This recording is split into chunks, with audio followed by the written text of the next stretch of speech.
Sahabat RTV, beberapa waktu lalu warga di wilayah Makassar, Sulawesi Selatan mendadak heboh lantaran muncul berita seorang pemuda dengan penuh luka tikaman di tubuhnya berjalan meminta pertolongan.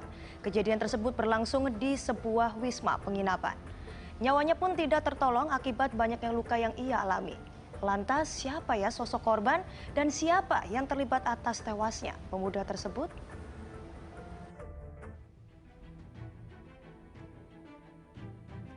Jumat subuh 5 Maret 2021, saat sinar matahari baru muncul di ufuk timur, terjadi kehebohan di sebuah penginapan di kota Makassar, Sulawesi Selatan. Betapa tidak, seorang pemuda dalam kondisi tanpa busana berlari kecil keluar dari salah satu kamar penginapan sambil meminta pertolongan. Yang mengerikan, tubuh pemuda ini pun berlumuran darah dan di bagian perutnya terdapat sejumlah luka tikaman senjata tajam. Pemuda ini bahkan sempat berlari ke meja resepsionis dan meminta pertolongan kepada penjaga wisma. Tubuhnya yang semakin melemah terkapar karena luka parah yang dideritanya. Panik dan bingung, itulah yang dirasakan penjaga wisma sekaligus saksi mata pertama saat pemuda ini meminta pertolongan kepadanya. Peristiwa yang berlangsung begitu cepat ini terjadi sekitar pukul 5 pagi waktu Indonesia Tengah. Meski sempat berupaya meminta pertolongan, namun nyawa pemuda naas ini tak tertolong. Kejadian jam berapa? Itu setahu saya karena itu korban sendiri yang turun ke bawah. Itu tepatnya itu jam 5.01. Penuh apa? Penuh darah itu? Penuh darah, tanpa busana. Dia keluar dari sini. Saya tidak perhatikan kamera juga karena cepat sekali saya. Dia keluar dari sini sambil lari. Terus dia turun. Setelah itu minta tolong pas di lobi. Tahu ada tusukan atau apa sih? Tahu, terlihat jelas Pak. Karena darah juga banyak sekali. Ada berapa tusukan? Kurang tahu, saya tidak. Tapi di posisi dada? Iya. Yang saya lebih perhatikan dada karena dia pegang begini. Kasus penikaman yang terjadi di dalam wisma ini membuat polisi bergerak cepat menuju lokasi dan melakukan olah tempat kejadian perkara. Garis polisi langsung dipasang di depan penginapan. Kamar tempat korban bermalam serta lorong wisma yang dipenuhi ceceran darah korban tak luput dari pemeriksaan petugas. Umur kurang lebih 20 tahun, seorang laki-laki dianiaya di kamar hotel di wisma ini. Kemudian anggota dari kepolisian datang di TKP kemudian membawa korban ke rumah sakit Bayangkara. 2 jam sebelum peristiwa berdarah itu terjadi, korban diketahui masuk ke dalam penginapan dan menyewa sebuah kamar bersama seorang teman perempuannya. Lalu siapakah sesungguhnya sosok korban yang tewas secara mengenaskan tersebut? Lalu apakah teman perempuannya yang ikut menginap terlibat dalam kasus penikaman maut ini? Dari Makassar, Sulawesi Selatan, Samsul Altimen, Cenbek Crime, RTV. Sosok pemuda yang tewas ditikam itu akhirnya diketahui. Ia adalah Ari Pratama yang dikenal sebagai seorang konten kreator di media sosial. Sebelum tewas, Ari juga diketahui bermalam bersama teman perempuannya yang sempat menghilang saat Ari dalam kondisi berlumuran darah meminta tolong petugas wisma. Nyatanya, teman perempuan Ari lah yang terlibat dalam penikaman Ari.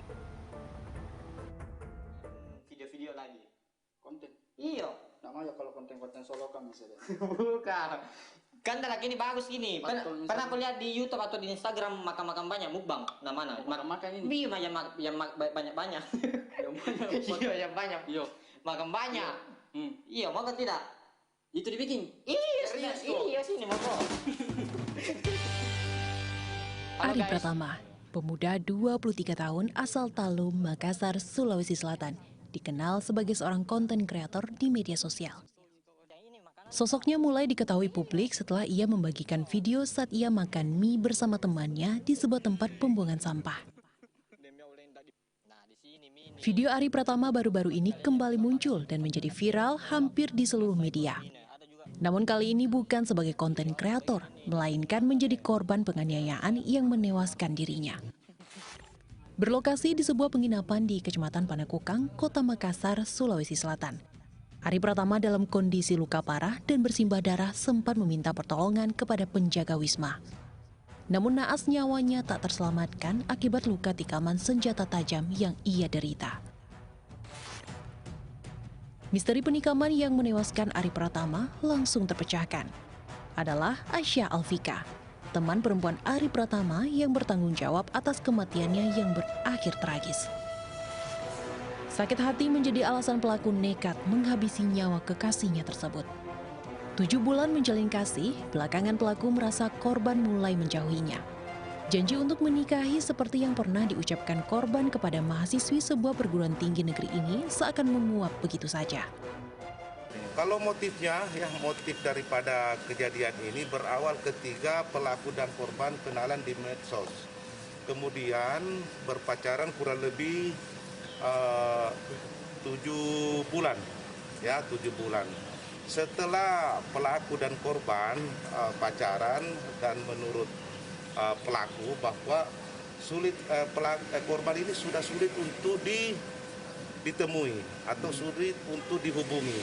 Dan kemarin pelaku berhasil tembus melalui handphonenya, kemudian korban diajak ketemu di salah satu parkiran swalayan. Terjadi pembicaraan kurang lebih setengah jam, berlanjutlah ke salah satu tempat berupa wisma, dan disitulah terjadi pertengkaran, akhirnya terjadi penganiayaan. Sebelum tewas, Ari dan Aisyah menyewa salah satu kamar di sebuah penginapan pada Jumat 5 Maret 2021 sekitar pukul 3 dini hari. Berselang 2 jam setelah mereka masuk ke dalam kamar, Ari Pratama tiba-tiba keluar kamar dalam kondisi tanpa busana serta tubuh berlumuran darah. Pelaku yang juga panik dengan pisau yang masih terselip di punggung sempat bersembunyi di kamar lain. Iya, setelah melakukan penganiayaan, pelaku sempat bersembunyi di salah satu kamar di lantai 2, kemudian turun ke lantai 1 hingga kami berhasil mengamankan si pelaku. Diduga kuat, pelaku telah merencanakan pembunuhan terhadap korban. Ini lantaran pelaku telah menyiapkan pisau yang digunakan untuk menganiaya kekasihnya hingga tewas. Kisah asmara yang terjalin antara Ari Pratama dan Aisyah Alfika harus kandas dengan cara yang tragis. Alfika yang membunuh kekasihnya sendiri kini harus membayar perbuatannya di balik jeruji besi untuk waktu yang lama. Dari Makassar, Sulawesi Selatan, Samsul Altimen, Cenbe Crime, RTV. Sakit hati pacarnya memilih menikah dengan perempuan lain, seorang perempuan kirimkan sate beracun. Tetap bersama kami di Cenbe Crime.